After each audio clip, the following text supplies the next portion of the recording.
Pertempuran sengit antara Zuo Fan dan sekte Heaven and Earth Dog Living sudah berkecamuk selama 3 hari 3 malam. Saat Xiao Dezu terbangun, dia melihat mayat-mayat sesama muridnya berserakan di tanah, darah anjing mengalir bagaikan sungai. Ketakutan setengah mati, dia berlari menuju anggota sekte yang tersisa. Tak disangka, Zuo Fan masih berdiri tegak di sana, pedang di tangannya. Begitu dia menyadari bahwa 3 hari telah berlalu, tubuh Zuo Fan langsung roboh. Tetua dari sekte Heaven and Earth Dog Living mendekat dan memastikan bahwa Zuo Fan telah tewas. Sambil menarik napas dalam, tetua lainnya menatap mayat Zuo Fan, lalu sedikit mengangguk dan berkata, normalnya, saat tubuh mati, jiwa akan langsung menghilang. Tidak mampu mengendalikan tubuh, namun dia bisa secara paksa menggunakan tubuhnya sampai sekarang, hanya mengandalkan sisa napas.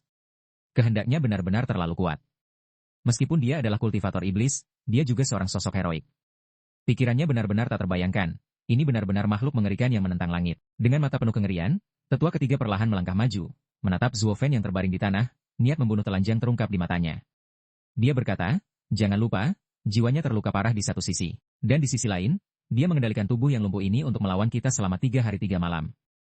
Bahkan seorang sosok heroik paling-paling bisa mengendalikan tubuhnya sesaat. Pernahkah kalian melihat siapapun yang bisa secara bersamaan mengendalikan jiwa dan tubuhnya? Orang seperti itu, jika dibiarkan hidup, benar-benar akan terlalu berbahaya. Hati mereka bergetar. Ketiga tetua saling melirik, lalu sedikit mengangguk. Kemudian, mata mereka berkilat tajam, dan mereka serempak mengucapkan satu kata dengan suara dalam, bunuh. Begitu selesai berbicara, tetua berjanggut hijau langsung menyerang ke bawah, ke arah mayat Zuo Fan yang tak bergerak. Tepat saat dia hendak melancarkan niatnya, sebuah kaki melesat keluar, menendangnya dengan kuat tepat ke wajahnya yang seperti anjing. Tendangan itu membuat tetua berjanggut hijau terbang berkilometer, dan segera setelah itu, tubuhnya seakan meledak di udara. Tetua sekte Heaven and Earth Dog Living menatap awan debu di kejauhan, benar-benar kebingungan. Dia masih tidak mengerti apa yang terjadi. Seorang ahli alam manifestasi roh bukanlah seseorang yang bisa dianggap remeh. Bagaimana dia bisa langsung disingkirkan dengan satu tendangan saja? Lalu dia meraung marah. Sialan, siapa itu? Mata mereka mengerut seolah melihat arwah leluhur muncul. Xiao Dezu tidak bisa menahan diri untuk berteriak ketakutan, Yelin. Kenapa itu kau? Bahkan tanpa meliriknya, Yelin hanya menundukkan kepala, fokus pada Zuo Fan yang terbaring di tanah. Dia perlahan membungkuk dan dengan lembut mengangkat Zuo Fan, menempatkannya di bahunya. Melihat ini, kedua tetua terkejut dan serempak berteriak, apa yang kau lakukan? Turunkan dia sekarang juga. Yelin terkekeh pelan, raut jijik terlihat jelas di wajahnya, matanya penuh penghinaan. Dia berkata dengan dingin, HMPH, kalian ingin membunuhnya.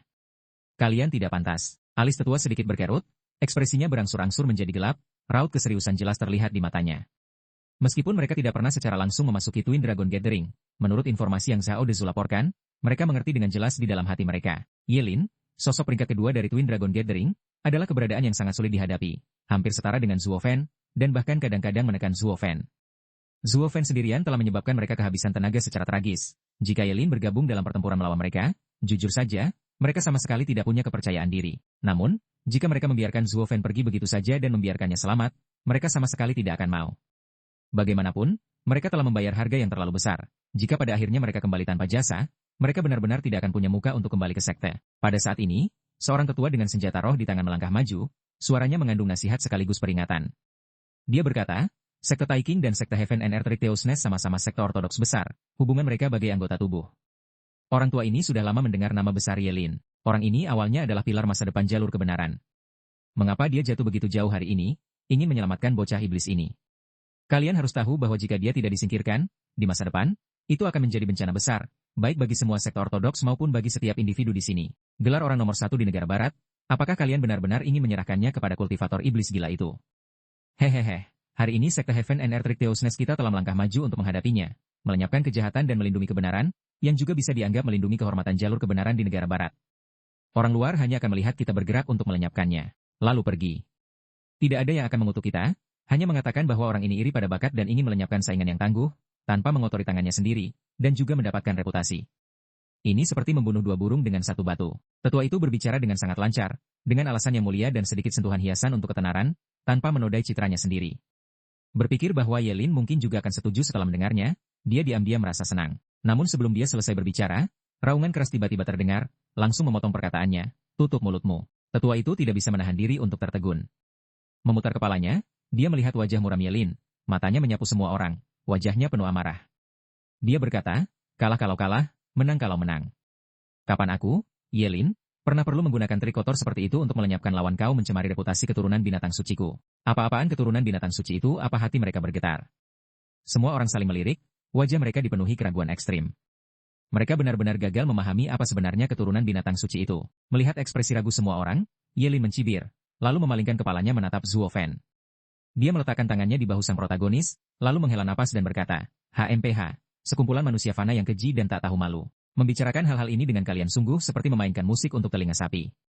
Biar kukatakan, satu-satunya kerabat sejatiku hanyalah orang ini. Begitu selesai berbicara, Ye Lin membuka mulutnya dan menyemburkan aliran api emas. Di dalamnya, cahaya keemasan yang membakar terpancar, nyala api yang intens tak henti-hentinya membakar. Begitu semua orang melihat pemandangan ini, hati mereka bergetar, dan mereka tanpa sadar mundur selangkah, mata mereka dipenuhi kengerian. Meskipun mereka tidak tahu harta macam apa ini, aura destruktif yang dipancarkannya sudah cukup untuk membuat orang takut sampai ke tulang. Mereka bisa membayangkan bahwa benda ini benar-benar mengerikan, sepenuhnya di luar apa yang bisa mereka tahan. Bahkan ketiga tetua pun tidak bisa menahan diri untuk menelan ludah. Dahinya sudah basah oleh keringat, matanya gemetar saat dia menatap bola emas kecil itu. Tubuh Zhao Dezu sedikit gemetar, akhirnya mengumpulkan cukup keberanian untuk bertanya dengan keras, Ye Lin, benda apa itu sebenarnya? Setelah melirik semua orang, Ye Lin mencibir, lalu cemberut dan berkata, sekumpulan orang mati tidak berhak tahu. Dan lagi, siapa yang memberi kalian hak untuk berdiri sejajar denganku di dunia ini? Hanya ada satu orang yang berjalan di jalan yang sama dengan orang tua ini. Kalian yang lain tidak pantas. Begitu selesai berbicara, mata Ye Lin menjadi dingin, lalu pemuda itu tiba-tiba mengayunkan lengannya ke atas, dan api emas yang bercahaya melesat ke depan. Tiba-tiba, Zhao Dezu berteriak dalam kepanikan ekstrim, itu benar. Itu dia. Lari. Begitu semua orang melihat pemandangan itu, hati mereka benar-benar ketakutan. Secara tidak sadar ingin berbalik dan melarikan diri, tapi sudah terlambat. Boom. Boom. Ledakan dahsyat bergema, menembus langit, suaranya mengguncang langit dan menghancurkan bumi. Di bawah tatapan ketakutan kerumunan, api emas yang bercahaya tiba-tiba meledak. Api emas yang membakar, seperti bunga yang mekar, langsung menyelimuti sekeliling. Dalam sekejap, api menyebar sejauh 1000 mil, membentuk lautan api. Api yang menghancurkan langit membakar langit hingga melengkung, dan tanah benar-benar hancur dalam sekejap saja. Zhao Dezu dan lebih dari 100 ahli, termasuk ketiga tetua, bahkan tidak sempat mengeluarkan suara. Mereka langsung ditelan oleh api emas. Semuanya hangus menjadi kehampaan, lenyap sepenuhnya. Api yang membakar di mana-mana, mengubah area 1000 mil menjadi hamparan api. Segalanya menjadi abu, tempat ini tidak berbeda dari lautan api neraka. Ye Lin dengan dingin menyaksikan semuanya, lalu membawa tubuh Zhuo Fan dan perlahan menghilang ke dalam lautan api itu. Di tempat lain, wus wus wus, melintasi langit malam yang gelap gulita, 3 garis cahaya menerobos angin. Chu Qingcheng menarik tangan kedua gadis pelayan, Sui Ruohua dan Dan Er, terbang cepat ke depan, air mata jelas terlihat di pipi mereka. Dan Er menata unggung lelah Chu Qingcheng.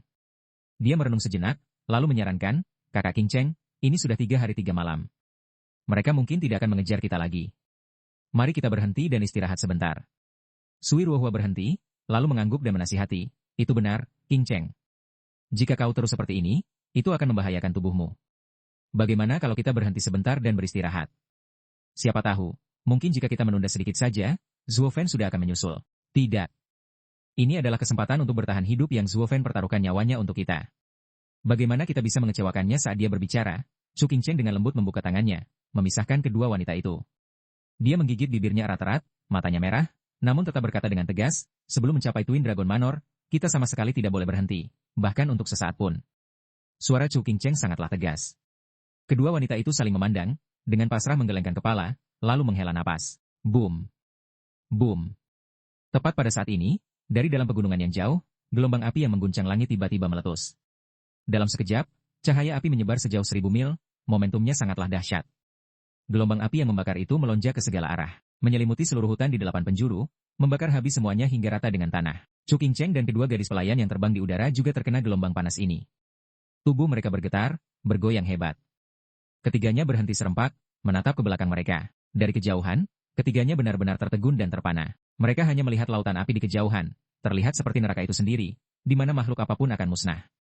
Meskipun ketiganya berdiri jauh, mereka masih bisa merasakan panas membakar wajah mereka. Bisa dibayangkan betapa tragisnya akibatnya jika mereka berada di dalam api itu. Dengan pupil mata yang mengecil, Dan Er berseru kaget, ya ampun.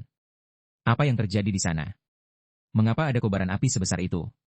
Lalu dia tiba-tiba teringat sesuatu dan langsung berteriak, bukankah itu tempat kakak Zhuo? Dan Er.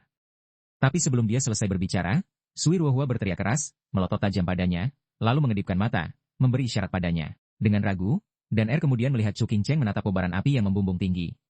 Dia terpaku, dengan 2 aliran air mata bening mengalir di wajahnya, dan dia mengucapkan, Zhuo Fan, mohon izinkan